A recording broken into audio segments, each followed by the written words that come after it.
10. शिस्तबद्धता. राष्ट्रपिता महात्मा गांधींनी साबरमती आश्रमात काही नियम बनवले होते.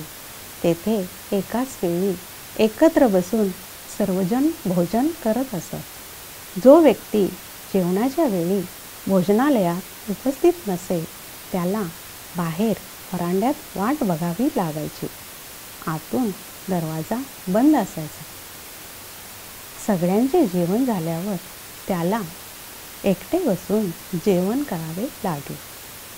एके दिवशी काही कारणास्तव गांधीजी उशीर आले आणि ते बाहेर प्रतीक्षा करत होते.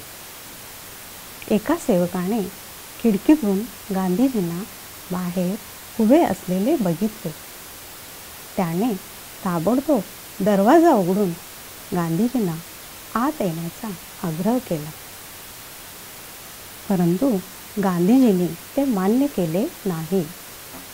यावर त्या व्यक्तीने गांधीजींना बसण्यासाठी खुर्ची दिली. परंतु गांधीजींनी त्या खुर्चीचा स्वीकार केला नाही. ते तसेच उभे राहिले. त्याने त्या व्यक्तीला सांगितले की आज मी उशिरा आलो आहे, म्हणूनच आज मी देखील इतरांप्रमाणे शिक्षेस पात्र आहे.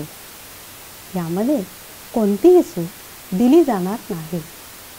हे आहे शिस्तबद्ध जीवन.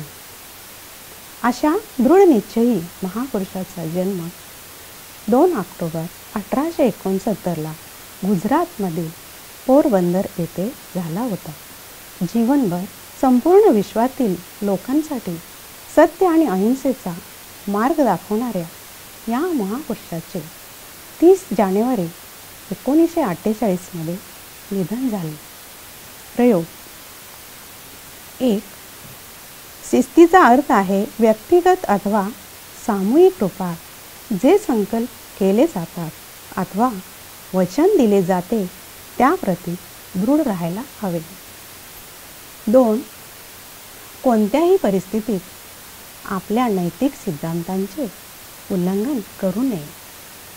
3.